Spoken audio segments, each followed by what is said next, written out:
안녕하세요. 실천신학대학원에서 종교사역 강의하는 정재영입니다. 앞에 박 목사님 발제 드리면서 굉장히 진지한 고민도 하고 계시고 또 예언자적인 말씀을 드리면서 제 발제가 거기에 너무 못 미친다는 생각에 걱정이 많이 앞섭니다. 사회학자들도 나름 이렇게 진지한 고민하는 사람들이 많이 있지만 되게 이제 현실을 다루다 보니까 좀 어떤 철학적인 사고 또 신학적인 깊이 이런 것들은 좀 부족하다는 생각도 들고요. 어쨌든 제가 나름 고민하는 그런 내용들 중심으로 해서 말씀을 드리도록 하겠습니다. 네, 괜찮나요? 네, 지금 PPT가 나와야 되죠? 네,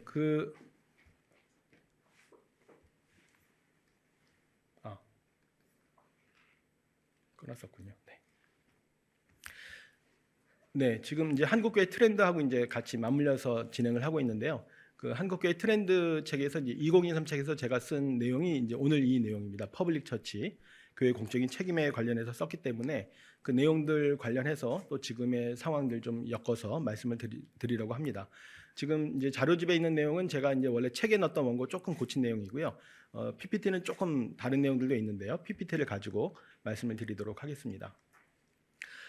우리가 한참 얘기했습니다만 그 코로나 때문에 많은 어려움과 고통스러운 시간들을 보냈습니다만 이제 마스크도 벗고 좀 안전한 사회가 된 것 같은 느낌을 받고 있습니다만 많은 전문가들이 얘기하는 것처럼 이제 끝나지 않았다는 거죠. 종식도 아니고 또 지금의 이 코로나와 또 다른 방식의 또 그런 여러 가지 사회적 재난이나 위기가 또 올 것이라고 그런 경고들을 많이 하고 있습니다. 이미 오래전에 나온 책이지만 울리 백이라는 그 독일의 사회학자 책이 많이 언급이 되었습니다. 이분의 얘기는 되게 두꺼운 책이고 좀 내용도 어렵습니다만 간단하게만 정리를 해놨는데 결과적으로 이 인류 사회가 큰 발전을 이루었지만 어떤 성찰과 반성이 없이 이루어졌기 때문에 위험 요소가 함께 그 안에서 자라나고 있다고 하는 겁니다. 그러니까 발전하면 발전할수록 더 위험한 사회가 되고 있다고 하는 것이고요. 이런 논리에 따르면 후진국보다 선진국이 더 위험하다는 겁니다. 우리 여러 가지 사건 사고들 많이 봅니다만 후진국은 그렇게 큰 인명 피해가 상대적으로 덜 일어나는 반면에 우리나라 최근에도 화재 사건도 있었고 비행기 관련된 여러 가지 사고들이 일어나는 것처럼 선진국이 더 위험하다고 하는 것이고요. 이런 위험이 일시적인 위험이 아니라 예외적인 위험이 아니라 아주 보편적인 위험이 되고 있다고 경고를 이미 오래전에 나온 책인데요. 하고 있습니다. 또 최근에도 이제 지금의 기후 위기라든지 이런 것들 얘기하면서 생태계 교란 이런 것들은 언제라도 다시 이 코로나 바이러스보다 더 치명적인 위험이 또 도사리고 있고 사회적 재난이 올 수 있다는 경고를 하고 있습니다. 그렇다면 이 상황에서 인류는 어떻게 대처해야 되고 또 교회는 어떤 역할을 감당해야 되는가 그런 고민들을 해야 되는 시점에 와 있다고 생각이 듭니다. 이 코로나 사태가 벌어지면서 이제 종교에 대한 전망이 크게 두 가지로 갈렸는데요. 한마디로 낙관론과 비관론이라고 할 수 있습니다. 이런 사회적 재난의 낙관론이라는 게 좀 이상하게 들리실 수 있는데요. 기본적으로 사람들은 결핍이 없고 풍족한 상황에서 종교를 찾지 않는 경향이 있습니다. 기독교인들도 비슷하겠죠. 아무런 부족함이 없고 어렵지 않으면 별로 하나님 찾지 않고 기도도 열심히 하지 않는 경향이 있는데 좀 뭔가 큰 일이 생기면 아이고 하나님하고 찾지 않습니까? 일반적으로 이제 종교가 그렇다는 것이죠. 그러니까 사회적 재난이 좋은 일은 아니지만 이런 상황에서 사람들이 종교를 찾을 수 있기 때문에 종교의 시간이 올 수 있다라는 그런 기대가 있었던 겁니다. 그러나 이런 상황에서 종교가 제대로 대처하지 못하면 오히려 사람들이 종교로부터 등을 돌리게 될 것이기 때문에 종교에 대한 비관적인 전망도 같이 있었습니다. 대표적으로 18세기 리스본 대지진 얘기를 하기도 하고요. 그렇다면 이제 다른 종교도 같이 얘기를 해야 되겠습니다만 우리 기독교 개신교를 보면 어떤 상황인지 한번 생각해 볼 수 있을 것 같은데요. 이 그래프는 그 목회데이터 연구소에서 의뢰를 받아가지고 빅데이터 분석을 한 것인데요. 2020년 코로나 사태가 이제 막 터졌을 당시에 처음에는 이제 신천지 말 코로나 사태가 벌어지면서 여러 가지 이슈들이 많이 됐었고 그 이후에는 이제 정통 교회에서도 코로나 발생자들이 나오게 되고 또 광복절 집회 때문에 큰 이슈가 되면서 한국 교회가 이제 여론의 중심에 서게 된 것을 모두가 경험을 했었습니다. 여기서 이제 예배가 큰 이슈가 되는데요. 예배는 그냥 우리 기독교인들이 언제나 들어왔던 것이고 일제 강점기에도 예배를 지켰고 전쟁기에도 피난 가서도 예배를 드렸는데 그 예배를 우리가 계속 드리겠다는 게 뭐가 문제냐 하는 게 이슈가 된 것이죠. 언론에서 이제 예배를 강행한다는 표현을 써서 저도 따옴표로 강행이라고 표현했습니다만 한마디로 신앙 고백이 우선인가 공익이 우선인가 하는 이슈가 됐다고 볼 수 있습니다. 우리는 그냥 말하자면 순수한 동기로 예배를 계속 드리겠다고 하는 것뿐인데 이게 다른 사람들에게 무슨 피해가 되고 뭐가 문제가 되느냐 하는 얘기를 많이 했었습니다만 결과적으로 통계조사를 해보니까 일반 국민들의 생각이 교회는 기독교인은 국민의 안전은 관심이 없이 자신들의 종교 활동에만 관심이 있다에 80%가 동의를 하고 있습니다. 아주 이기적인 집단이라고 보는 것이죠. 그러니까 우리는 아무리 순수한 동기로 한다고 하더라도 그것이 가져올 결과에 대해서 사실은 예상을 못했던 것인데요. 사회학에서는 의도하지 않은 결과라는 표현을 씁니다. 여러 가지 사회 현상들이 의도를 해서 일어나기도 하지만 사실은 의도하지 않은 중에 여러 가지가 촉발이 되면서 나타나는 일들이 많이 있다고 얘기를 하고 있는데요. 교회에 대한 어떤 평판이나 이미지도 좀 그렇지 않을까 싶어요. 객관적으로 잘못된 일들도 있을 수 있지만 또 많은 경우에 한국의 기독교인들이 나름 열심히 나름 최선을 다하면서 신앙생활을 하는데 신앙생활을 하면 할수록 뭔가 이상하게 사회와는 좀 엇나가게 되고 사회로부터는 오히려 더 안 좋은 소리를 듣고 이런 상황들이 일종의 의도하지 않은 결과라고 할 수 있을 것 같습니다. 그런 점에서 단순히 우리의 동기, 우리의 의도만 순수하면 되는 것이 아니라 그것이 어떻게 사회적인 차원들과 연결이 되어 있는지 또 다른 사람들은 우리를 어떻게 바라보는지 좀 폭넓게 바라봐야 되는 것이 공공성이라는 측면에서 중요하다고 생각을 합니다. 결과적으로 이제 사회 신뢰도 조사에서 한국교회 신뢰는 굉장히 낮게 평가가 되었는데요. 아시는 것처럼 기윤실이 조사를 할 때 3년마다 조사를 합니다. 마침 시점이 2020년 1월이었는데요. 그러니까 코로나 사태가 정식으로 발발하기 직전에 1차 대유행이 일어나기 전에 조사를 했는데 그때 이제 여기에 보시면 이 통계 조사 기법의 문제입니다만 5점 척도가 아니라 이제 4점 척도를 썼어요. 그게 뭐냐 하면 보통이다라는 보기가 없는 겁니다. 매우 신뢰한다, 조금 신뢰한다, 그리고 별로 신뢰하지 않는다, 전혀 신뢰하지 않는다. 그다음에 모름만 살짝 있는 거죠. 그렇게 해서 이제 양분이 되어 있는데 전체적으로 신뢰한다는 응답이 32%. 높지 않죠. 전체 우리 기독교, 개신교가 20% 이렇게 되는데 지금 신뢰한다는 대답이 32%. 그리고 신뢰하지 않는다는 대답이 64%. 딱 2배니까 굉장히 낮은 수치인 겁니다. 그래서 이 발표를 할 때만 해도 거의 이제 바닥이다 이런 표현을 썼는데 이 1년 후에 또 조사를 했습니다. 기윤실에서는 3년마다 하기 때문에 이때 조사를 하지 않았고요. 목회 데이터 연구소에서 궁금하니까 어차피 이제 그 조사 실사하는 것은 목회 데이터 연구소였거든요. 자체적으로 조사를 또 한 거예요. 1년 후에 결과를 보려고 했더니 1년 사이에 11%가 더 줄어든 겁니다. 그렇지 않아도 바닥이라고 생각했는데 지하로 내려갔다고 해야 될까요? 21%로 나왔고요. 신뢰하지 않는다가 76%니까 이젠 3배가 넘게 신뢰하지 않는다는 대답이 나왔습니다. 그리고 이제 3년마다 조사하기 때문에 작년에 조사를 했는데 제가 조사 책임을 맡았고 발표도 했습니다. 그 결과는 2021년 조사 결과하고 거의 비슷합니다. 신뢰한다는 응답이 21%, 신뢰하지 않는다는 응답이 74%. 여기에는 이제 국민 전체를 대상으로 샘플링을 해서 조사했기 때문에 종교인들이 다 포함되어 있습니다. 그렇다면 우리가 전도를 한다고 생각하면 1차적인 전도 대상은 종교 없는 사람이니까 종교 없는 사람의 반응이 어떨까 궁금한데요. 무종교인의 신뢰한다는 응답은 더 낮습니다. 절반밖에 되지 않아요. 그러니까 우리가 전도를 한다고 해도 잘 전도하기 어려운 상황이 되는 것이죠. 어떤 사람이 자기가 신뢰하지 않는 사람 말에 귀를 기울이겠습니까? 안타까운 것은 신뢰하지 않는다는 부정의 응답이 있는데요. 이 안에는 개신교 신자들도 포함되어 있습니다. 그런데 2020년 결과보다 작년 통계에서 더 많이 증가했습니다. 22%에서 37%로. 그러니까 개신교 신자들 중에서도 3분의 1 이상이 교회를 신뢰하지 않는다는 얘기예요. 우리는 우리 스스로도 신뢰를 받지 못하는 집단이 되어가고 있다라고 하는 안타까운 결과입니다. 비슷한 질문입니다만 한국교회가 교회 밖의 비판을 어느 정도 수용할 준비가 되어 있다고 생각하십니까? 라고 물어봤더니 조금 더 낮게 나왔습니다. 15%. 준비가 되어 있지 않다는 80%로 대다수가 사회와 소통할 준비가 되어 있지 않다고 평가를 하고 있고요. 역시 무종교인들은 더 낮고 개신교 신자들 중에서도 절반 이상이 사회와 소통할 준비가 되어 있지 않다고 굉장히 부정적으로 평가하는 것을 볼 수가 있습니다.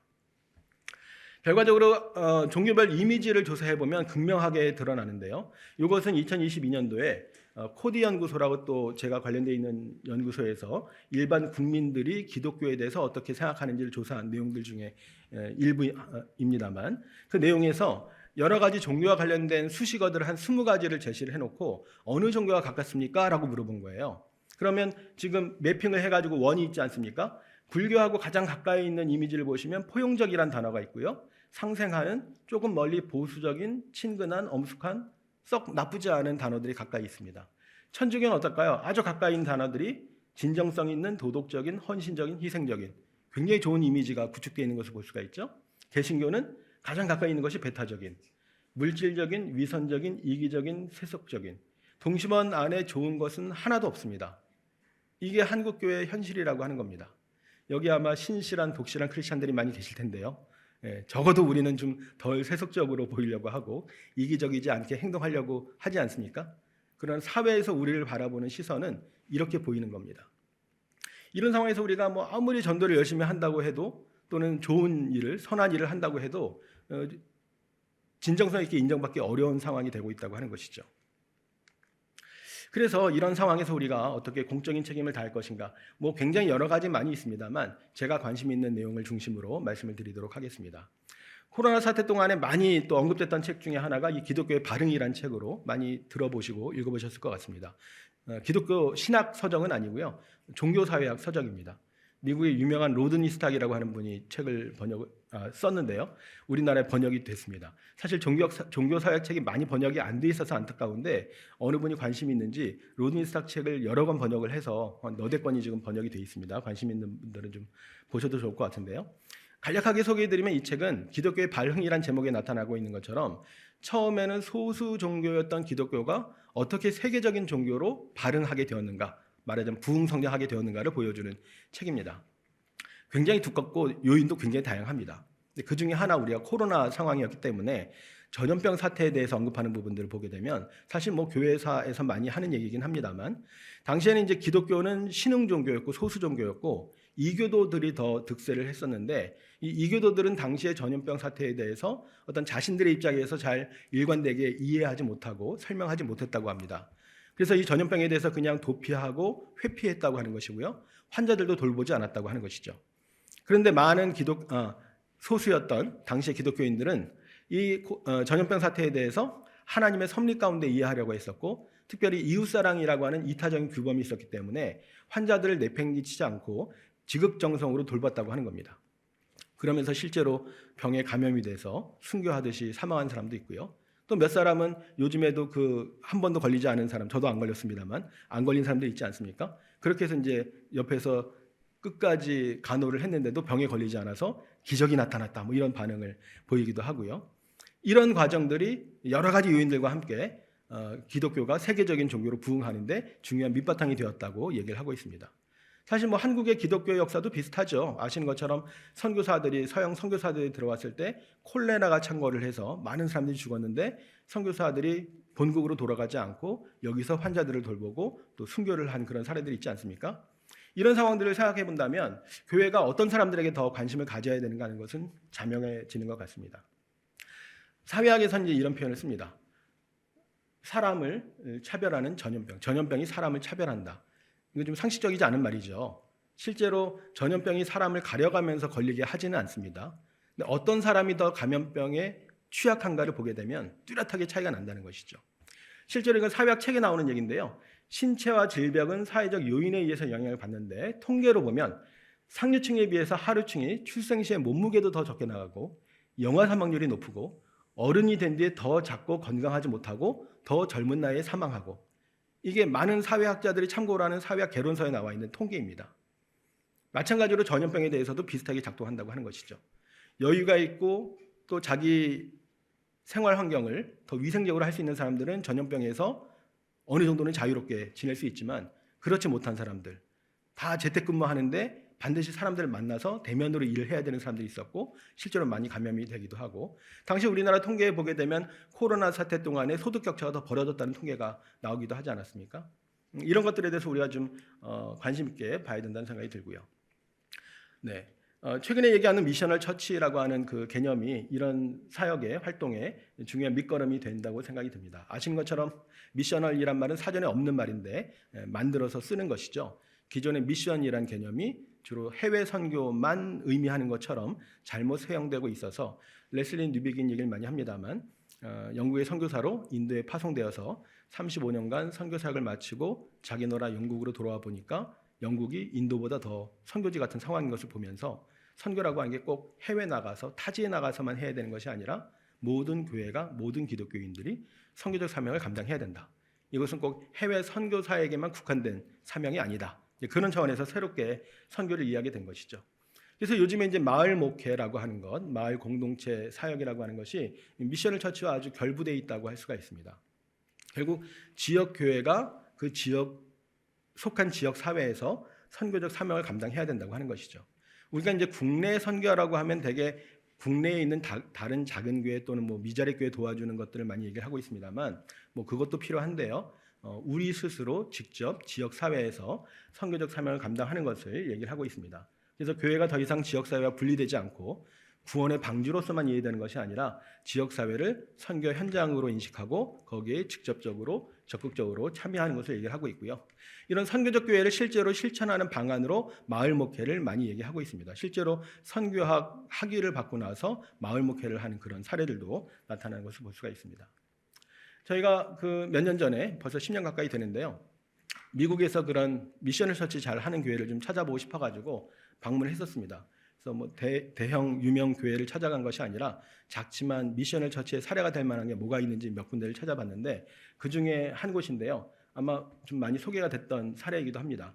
커뮤니티 디너라고 하는 그런 뭐 교회라고 하긴 조금 애매합니다만 모임이라고 할 수 있습니다. 이 백인 목사님이 하고 있는 그런 모임이었는데요. 매일마다 장소를 옮겨 다니면서 요일마다 장소를 정해가지고 공간은 한 이 정도 공간이었던 것 같아요. 한 30-40명이 모여가지고 식사를 하는 그런 모임입니다. 원탁 테이블이 한 7, 8개 있고요. 사람들 한 30-40명 되는데 어떤 사람들이 옵니까? 라고 물어보니까 3분의 1은 한 끼 식사 해결할 수 없는 저소득층의 사람들, 노숙자 포함해서, 그리고 3분의 1은 혼자 밥 먹기 싫어하는 혼밥족들 온다고 하고요. 3분의 1은 봉사자라는 겁니다. 그래서 저희도 같이 가서 이제 같이 앉아서 이렇게 먹기도 했는데요. 이렇게 아주 간단한 식사를 제공하고요. 백인 목사님입니다. 그래서 음식을 이렇게 배식하는데 얼마 안 걸립니다. 사람이 많지 않으니까 뭐 10분, 15분이 끝납니다. 끝나면 이 세 유형의 부류의 사람들이 다 섞여 앉아가지고 다 같이 식사를 합니다.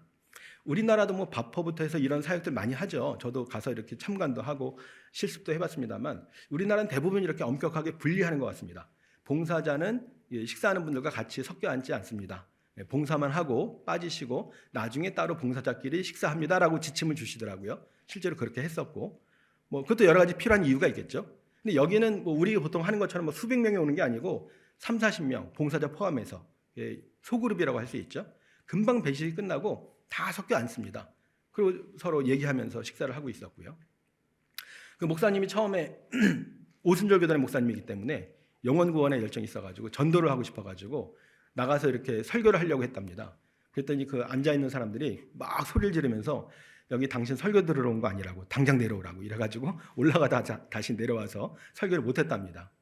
그러다 한 달쯤 이렇게 지나니까 관계들이 생기니까 전에 무슨 얘기하려고 하지 않았냐고 5분만 짧게 해보라고 해가지고 5분 스피치를 하고 있다고 당시에 그런 얘기를 들을 수 있었습니다. 왜 이런 사역을 하십니까? 라고 여쭤봤더니 그때 이 목사님이 철차니티라는 단어를 쓰셨어요. 저도 어느 책에서 보고 이제 처음 본 단어인데 이것도 사전에 없는 말입니다. 이 단어는 기독교라고 하는 크리스천니티하고 이제 대비해서 쓰는 말입니다. 크리스천니티라는 말이 그리스도를 따르는 신앙이죠. 앞에 크라이스트가 있잖아요. 근데 이 단어 앞에 철치가 있죠. 사전에는 없는 말인데 철치니티라는 말은 교회를 따르는 신앙이라는 뜻입니다. C.S. 루이스가 처음 썼다고 그래요. 쓴 지는 되게 오래됐는데 영어권에서 이제 사전에 없지만 쓰는 표현이라고 합니다. 그래서 우리나라 신학자들이 번역을 하면서 교회교라고 번역을 하기도 합니다. 여기서 교회라고 하는 것은 그리스도께서 값주고 사신 거룩한 공동체로서의 교회라기보다는 그냥 건물 중심의 껍데기뿐인 형식화된 그런 교회를 말하는 것이죠. 그런 교회를 따르는 신앙. 사실 우리가 코로나 때 크게 경험했던 것이 그 부분이지 않았을까 싶어요.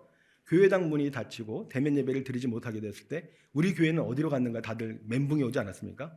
사실은 성도 스스로가 교회인 것인데 건물을 교회라고 생각했기 때문에 우리가 교회로 들어가지 못한다. 교회에 모이지 못한다는 그런 착각들을 하고 혼란스러워했던 경험이 있는데요. 이 목사님이 이제 그런 표현을 쓰셨던 거예요. 그래서 이 목사님이 설명을 하면서 미국의 교회가 다 말하자면 교회교가 되어가고 있는데 예수님이 보여주신 보는 그렇지 않다고 하시면서 예수님은 회당에서도 가르치시고 온 마을과 동네에 다니면서 천국 복음을 선포하시고 병든 자를 고치고 이적을 행하시고 또 가난한 자들, 소외된 사람들과 함께 하셨는데 미국의 목사들이 그렇지 않다는 거예요.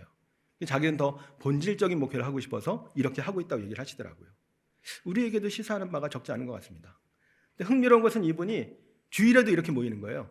주일엔 따로 번듯한 예배당이 모이는 게 아니라 주일에도 똑같이 모인대요. 그리고 이들이 내 성도이고 여기가 내 교회다라고 하시더라고요. 신학자들이 들으면 교회 그렇게 대충 하는 거 아니라고, 이게 무슨 교회냐고 할지 모르겠는데 이분은 그렇게 표현하시더라고요. 제가 이제 비제도권 교회에 관심이 있어서 책도 내고 했습니다만 그런 사례라고 볼 수도 있을 것 같습니다.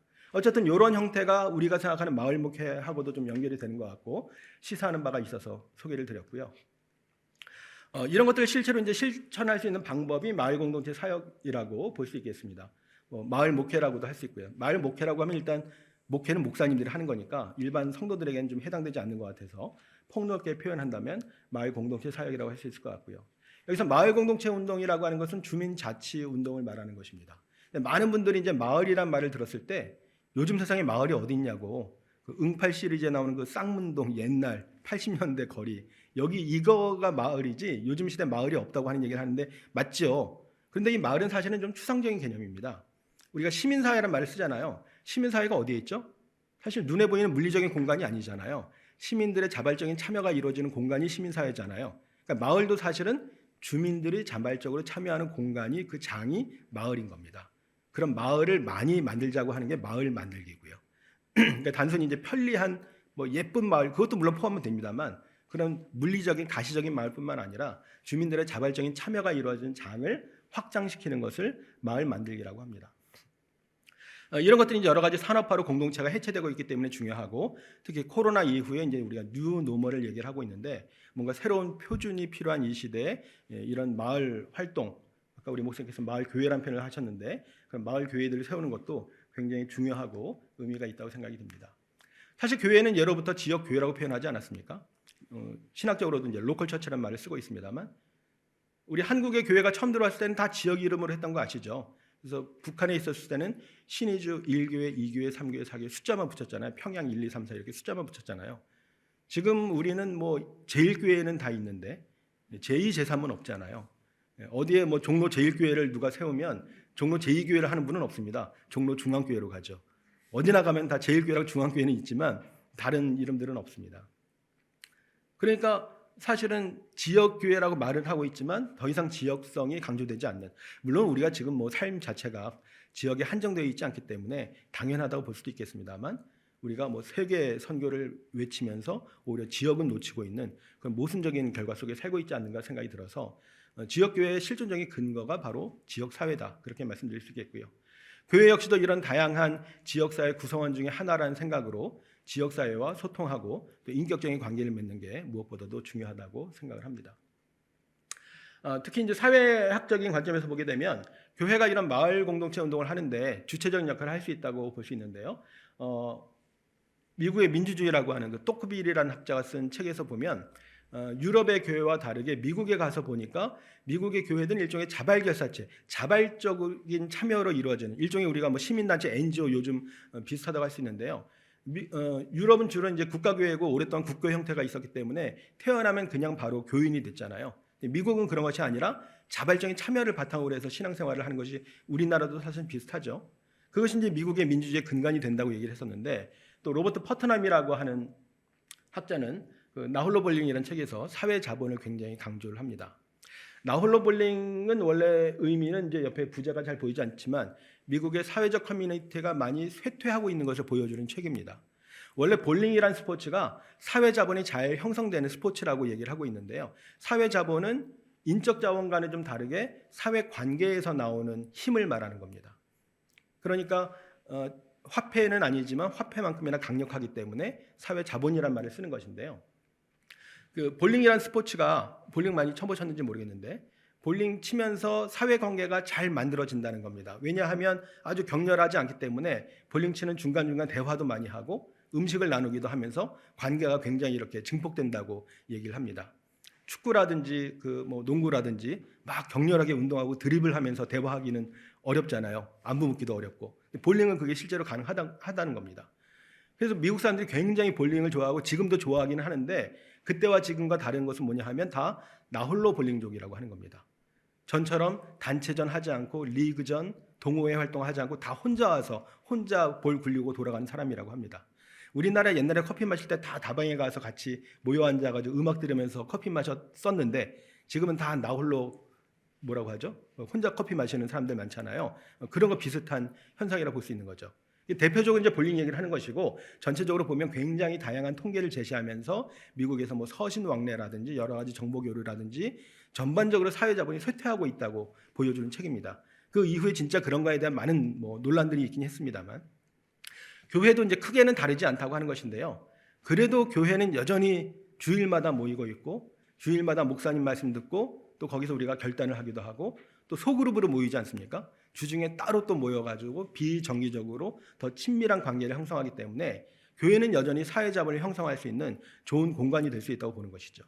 그런 점에서 이런 사회자본을 가지고 있으면 다양한 사회 참여가 더 원활하게 이루어질 수가 있고요. 실제로 이 책에서 보면 사회자본이 많은 지역에서는 거리도 더 깨끗하고 안전하고 범죄도 덜 일어나고 경제적인 교류도 더 활발하다고 그런 얘기를 하고 있습니다. 그런 점에서 사회자본이라고 하는 게 굉장히 중요한 잠재력, 가능성을 가지고 있다고 할 수가 있겠습니다. 이런 마을 공동체 운동을 사실은 뭐 지금 처음 하는 것은 아니고요. 이미 한국 교회가 여러 가지 사회복지라든지 사회봉사라든지 아주 대표적인 뭐 자랑으로 생각하는 것들이 많이 있습니다만 그런데 많은 경우에 조사를 해보면 앞에서도 이제 사회 신뢰도가 낮다는 얘기가 나왔습니다만 한국 교회에 요청하는 것들을 물어보게 되면 교회가 구제봉사를 더 잘하면 좋겠다는 얘기들이 많이 나옵니다. 우리나라 우리 한국에서 이제 가톨릭과 개신교를 구분해서 얘기를 하니까 가톨릭, 개신교, 불교 중에 사회봉사나 사회복지 활동을 제일 많이 하는 종교는 뭘까요? 우리는 이렇게 언론에 비치는 이런 모습을 보면 가톨릭이라고 생각을 많이 합니다. 가톨릭이 실제로 그런 긍정적인 이미지가 아까 보신 것처럼 많이 나오거든요. 근데 수치로 보면 개신교가 압도적입니다. 몇 퍼센트 많은 게 아니고요. 몇 배가 많아요. 그러니까 양적으로 엄청 많이 한다는 거예요. 그런데 사람들이 여전히 교회에 대해서는 구제봉사 좀 많이 해라, 잘해라 이런 요구를 하는 거예요. 한편으로는 잘 몰라서 그런 걸 수도 있고요. 그래서 그런 걸 해석할 때 어떤 분들은 우리가 오른손이 하는 일을 왼손이 모르게 하라고 해서 그렇게 했더니 정말 모르더라. 이제는 홍보를 해야 되겠다. 좀 드러내놓고 해야 되겠다. 이렇게 해석하시는 분도 계시는데요. 저는 거기는 별로 동의하지 않고요. 왜 그럴까요? 하기는 많이 하는데 많이 하는 거랑 잘하는 건 다르잖아요. 그 신뢰도 조사할 때 그런 것도 같이 물어봤습니다. 물어보면 잘하는 건 아무튼 개신교하고는 다 거리가 멀어요. 잘하는 건 다 가톨릭 쪽으로 생각을 하고요. 실제로 사람들은 가톨릭이 더 많이 한다고까지도 생각을 해요. 사실과 다르게. 가톨릭에 대한 이미지가 굉장히 좀 좋게 포장이 되어 있고 개신교는 뭘 해도 잘 못하는 것으로 이렇게 결과가 나오고 있는데 결과적으로 이제 진정성 있게 하지 못한다고 볼 수가 있습니다. 그런 이유 가운데 하나가 미리 보니까 이제 질문에도 그 질문이 있던데요. 우리가 이런 사역을 하면서 전도 차원으로 접근하는 것이 오해를 불러일으키는 것이 아닌가. 전도하는 것이 잘못됐다는 건 아닙니다. 뭐 기본적으로 전도는 그리스도의 사명이라고 할 수 있고요. 전도해야 되죠. 그런데 이것을 이제 우리가 여러 가지 좋은 흔히 이제 우리가 지역 섬김이라는 표현을 많이 쓰는데 지역 섬김을 하면서 전도를 하면 사람들이 결국에는 이 사람들이 전도하러 왔구나라고 생각합니다. 제가 이런 강의를 하고 이제 목사님들께서 실제로 지역 활동에 참여를 하시는 분들이 더러 계시는데 목사님들이 지역사회에 나타나면 사람들의 반응이 어떨까요? 아이고 우리 동네 목사님이 오셨나고 환영을 할까요? 거의 그러지 않습니다. 안 좋아합니다. 왜 안 좋아할까요? 전도하러 오셨다고 생각하니까. 목사님 전도하러 오셨지 뭐. 그리고 실제로 열에 8, 9은 전도하신답니다. 가만히 아무 말도 안 하고 있다가 나갈 때 전도하고 가신다는 거예요. 그러니까 마을 사안에는 관심이 없는 거예요. 그거 들으러 온 게 아니고 전도하러 온 거예요. 처음부터 사람들 모여 있으니까. 본인 사명을 다하고 가시는 거죠. 그래서 사람들이 볼 때는 진정성이 없는 거예요. 실제로 제가 이제 마을 목회에 대한 조사를 했는데요. 뒤에 몇 개가 나옵니다만 마을 목회를 하는 목적이 무엇입니까? 라고 했을 때 제가 보기를 1번 지역 복음화, 2번 지역 복음화와 상관없이 마을 공동체를 세우는 것, 이렇게 두 가지를 줬습니다. 결과는 거의 반반이 나왔습니다. 신학적인 입장 차이도 있겠죠. 이른바 에큐메니칼, 이반젤리칼 해서 아무래도 좀 보수적인 입장에서는 전도가 우선이다라고 생각하시는 분이 실제로 계시고요. 현장에 가서 강의를 해보면 당연히 복음자들을 위해서 하는 거라고 대답하시는 분들이 많이 계세요. 뭐 제가 신학자가 아니기 때문에 이게 신학적으로 맞다 틀리다 말하기는 좀 어렵습니다만 또 나머지 반은 복음 전도와 상관없이 지역 복음과 상관없이 마을 공동체를 세우는 게 중요하다. 그게 곧 하나님 나라를 확장하는 것이다. 이런 아마 신학적인 배경에서 답을 한 것 같습니다. 그래서 어쨌든 신학적으로도 갈리는 것인데 제가 주장하는 것은 맞다 틀리다는 말씀드리는 게 아니고 교회 현장에서 강의하다 보면 뭐 맞고 틀리고 얘기하면 되게 힘들어집니다. 그래서 제가 이제 일종의 피해가는 방법일 수도 있겠습니다만 현장에서 오해를 불러일으킨다는 것이죠. 우리는 사명감으로 전도를 하지만 하나님 사랑, 이웃 사랑 해서 이제 전도를 하는 것이지만 아까 말씀드렸던 것처럼 결국에는 전도하려고 이거 하는 것이다. 아무리 우리가 호의를 베풀어도 옛날부터 뭐 초코파이 전도도 해보고요, 뭐 부침개 전도도 해보고 뭐 많이 주지만 결국에는 교회 나오라고 주는 거잖아요. 그래서 요즘에 사람들이 집어 던집니다. 나 이거 안 받고 교회 안 나가련다 하고 집어 던져요. 그런 상황이거든요. 요즘 민심이라고 하는 게. 이런 상황에서 전도를 하는 게 결코 좋은 방법이 아니라는 차원에서 우리가 좀 전략적으로 접근했을 때 전도에 대한 그 구령의 열정이 있지만 좀 잠시 좀 접어놓고 나중에 뭐 기회가 있을 때 이른바 관계 전도식으로 한다면 모를까 덮어놓고 그냥 보자마자 전도하는 것이 오히려 역효과를 불러일으킬 수 있다는 것이고요. 두 번째, 도덕적인 우월감에서 시혜를 베풀듯이 불쌍하니까 도와주는 식으로 접근하는 것은 모든 사역에서 다 문제가 됩니다. 뭐 이주민 사역도 마찬가지고요. 저도 뭐 그 탈북민 사역 많이 해봤지만 거기서도 정말 문제가 되고요. 모든 면에서 동정으로 하는 것은 문제가 됩니다. 인격적인 관계를 맺는 게 중요한 것이죠. 그러니까 누가 더 우월하고 누가 주도를 하고 누구는 따라가고 우리가 섬길 테니 섬김을 받으세요. 우리가 봉사하겠습니다. 봉사를 받으세요. 그게 아니라는 거죠. 지금 시대에서 원하는 것은 함께 섬기고 함께 봉사하고 더불어 공동체를 세워가는 것. 서로 주체가 될 수 있도록 협력하는 것. 사실 이게 마을 공동체에서는 매우 중요하다고 말씀드릴 수 있겠습니다. 그래서 제가 그 마을 목회하는 분들에게 질문을 했는데 조사를 했는데 이런 얘기를 많이 듣고 제가 그 질문 항목에 넣은 거예요. 글자가 좀 작습니다만 마을 목회를 하면서 마을에서 진정성을 인정받아서 목회자는 다르다고 인정받거나 칭찬해 준 경우, 아, 목사님이 하시니까 다르네요. 역시 목사님이라 라는 반응을 들은 경우가 거의 80%예요. 아래 보시면 마을 주민이 처음에는 마을 목회에 무관심하거나 비협조적이었으나 나중에 이해해주고 적극 협력해준 경우가 66%. 아주 많지는 않지만 3분의 1은 그런 경험들이 있는 겁니다. 말씀드렸지만 목사님들이 마을에 나타나면 별로 환영받지 못하거든요. 나중에 인정했다는 거죠. 그런 점에서 마을 목회가 앞으로 교회 신뢰를 회복하기도 하고 또 중요한 가능성을 가지게 되지 않겠는가 하는 생각들을 해보게 됩니다. 그런데 실제로 그 교인들에게 물어보면 전체적으로는 다 긍정적으로 대답을 하고 있는데요. 지역사회를 위해서 강좌나 프로그램 운영하는 거 동의율이 높습니다. 지역사회를 위해 주차장이나 교회 공간 빌려주는 것, 또 지역사회를 위해서 카페나 재활용 가게 등을 하는 것 다 90% 가까이 나오는데요. 기독교인이 동대표나 통반장, 이장, 주민자치위원으로 활동하는 것 60%가 채 안 됩니다. 뭘 의미하는 걸까요? 하나의 단체로서 우리 교회가 하는 거는 그건 좋아, 하면 좋지. 내가 할 마음은 사실은 별로 없는 겁니다. 본인이 직접 그리스도인으로서 통반장을 한다든지 동대표를 한다든지 하는 것은 그 기독교인이 그걸 왜 해야 되는지 아마 이해도 잘 안 됐을 거고요. 준비도 안 돼 있는 것 같고 본인의 사역으로는 좀 아직 이해를 하지 못하거나 받아들이지 못하는 그런 결과를 통계에서 볼 수가 있습니다. 제가 이제 간략하게 책에서 이런 그림을 그렸는데요. 교회가 참여하는 마을 공동체라고 하는 것이 주체는 주민이 주체가 됩니다. 많은 경우에 목사님들이 이걸 보시면 이해를 잘 못하시고요. 그럼 교회는 뭐 하는 거야? 라고 이렇게 오해를 많이 하세요. 교회는 저기 조그맣게 세 번째 가 있죠. 이 마을 공동체 운동은 주민자치 운동이기 때문에 주민이 주체가 되는 겁니다. 그럼 목사님들 경우에 죽 써서 개 주는 거냐 뭐 이렇게 반응하는 분들도 계세요.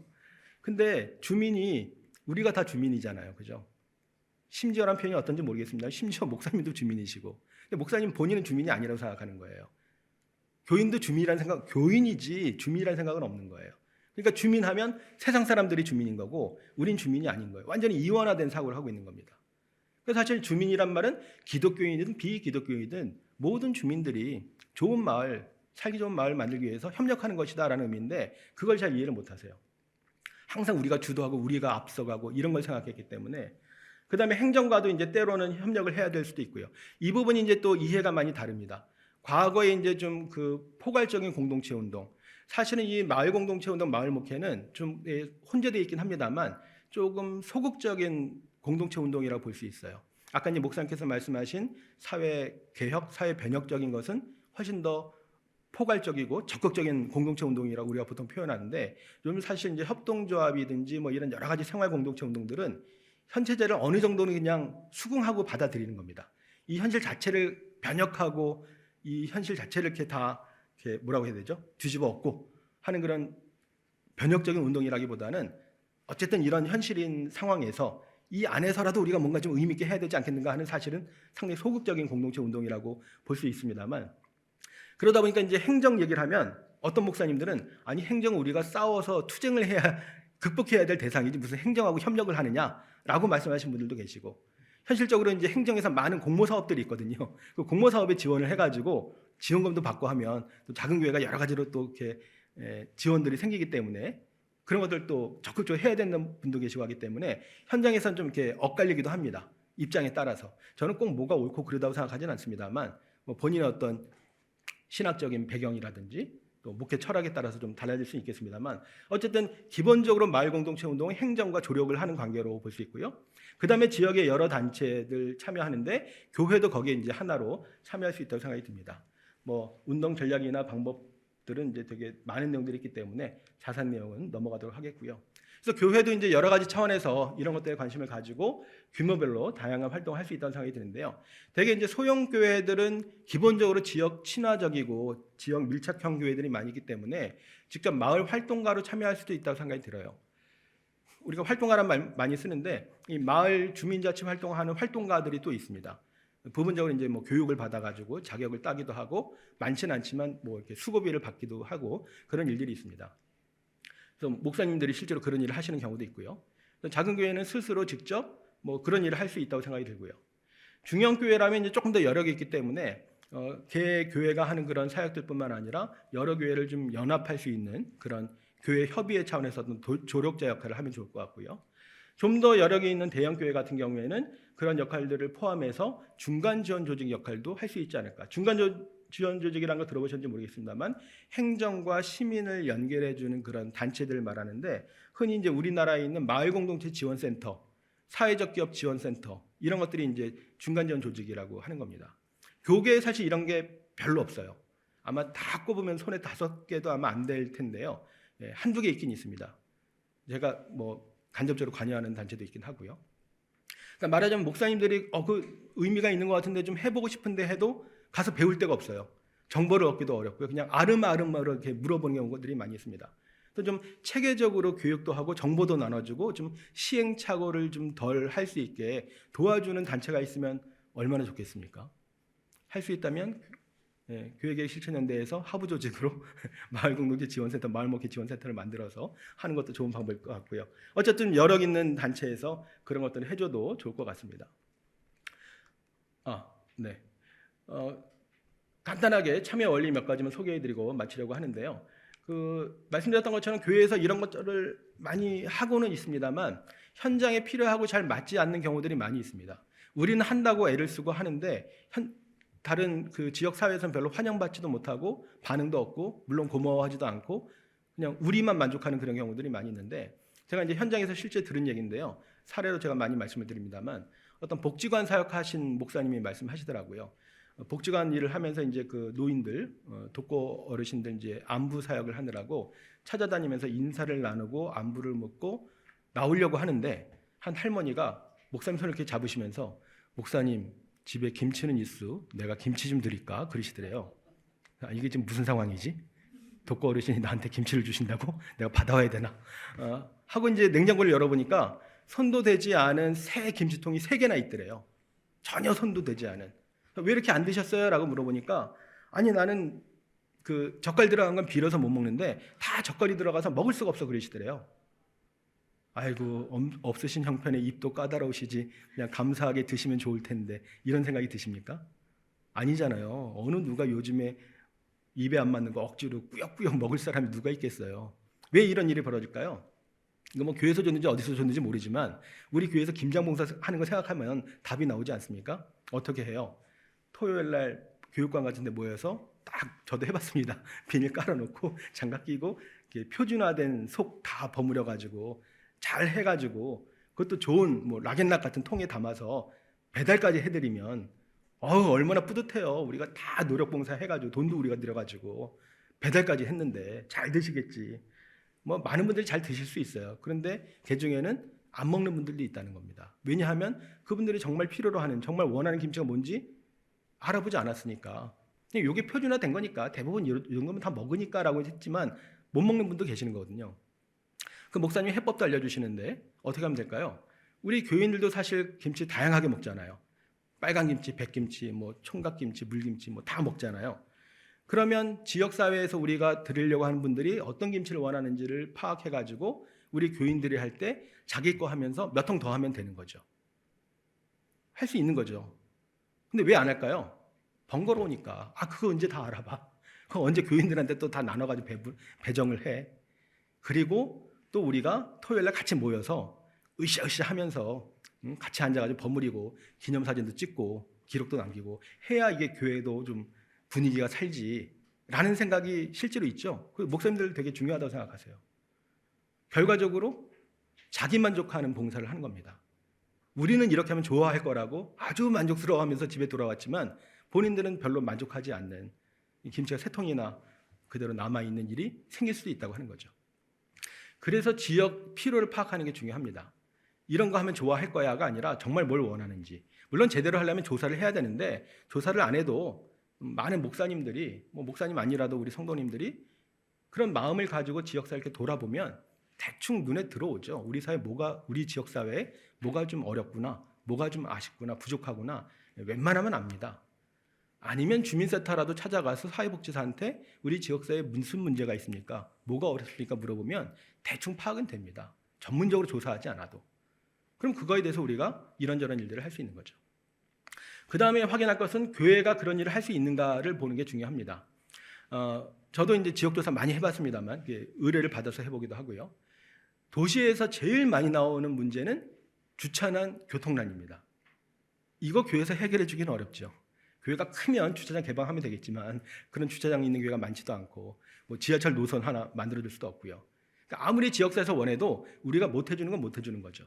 그럼 우리 뭘 할 수 있는가? 우리 교회는 어떤 자원이 있는가? 매칭을 해봐야 되겠죠. 우리가 할 수 있는 게 뭐가 있는가를 찾아야 될 거고요. 매칭이 된다고 그냥 하는 것은 아니고 목회적이고 신앙적인 판단이 필요하다고 생각합니다. 지역사회가 필요로 하는 것 중에는 일종의 어떤 지역 이기주의적인 것도 있고요. 어떤 사리사욕에 관련된 것도 있습니다. 어떤 교회는 지역의 일타 강사 사교육 선생을 모셔가지고 아이들한테 교육을 해주고 무료로 듣게 해주는데 무료로 들으려면 그 교회에 등록을 해야 되는 거예요. 그게 청소년부 부흥의 1등 성공 열쇠라고 얘기를 합니다. 교회가 이런 걸 해야 되나에 대한 고민이 좀 필요하겠죠. 그래서 목회적인 판단이 필요하다고 하는 것이고요. 이런 것들을 감안해서 여건에 맞는 마을 공동체 사역을 개발하면 좋을 것 같습니다. 뭐 시간이 많지 않아서 주로 이제 뭐 마을 목회와 관련된 또 그것도 일부분 내용만 말씀을 드렸습니다만 어쨌든 이제 우리가 코로나를 겪으면서 여러 가지 어려운 상황들을 경험했고요. 사실은 교회 존립조차도 어렵다는 얘기들을 많이 하고 우리도 살기가 어렵다 이런 얘기들도 많이 했지만 그럼에도 불구하고 하나님께서 우리를 교회로 모으신 것은 우리끼리 더불어 잘 살라고 하신 것은 아니지 않을까. 우리보다 더 어려운 이웃을 돌아보고 그들과 어떻게 더불어 공동체를 이룰 수 있을 것인가. 우리에게만 유익한 뉴 노멀이 아니라 이웃에게도 유익한 그런 새로운 뉴 노멀을 만들어야 되지 않을까. 그런 차원에서 말씀을 드렸습니다. 마치겠습니다. 감사합니다.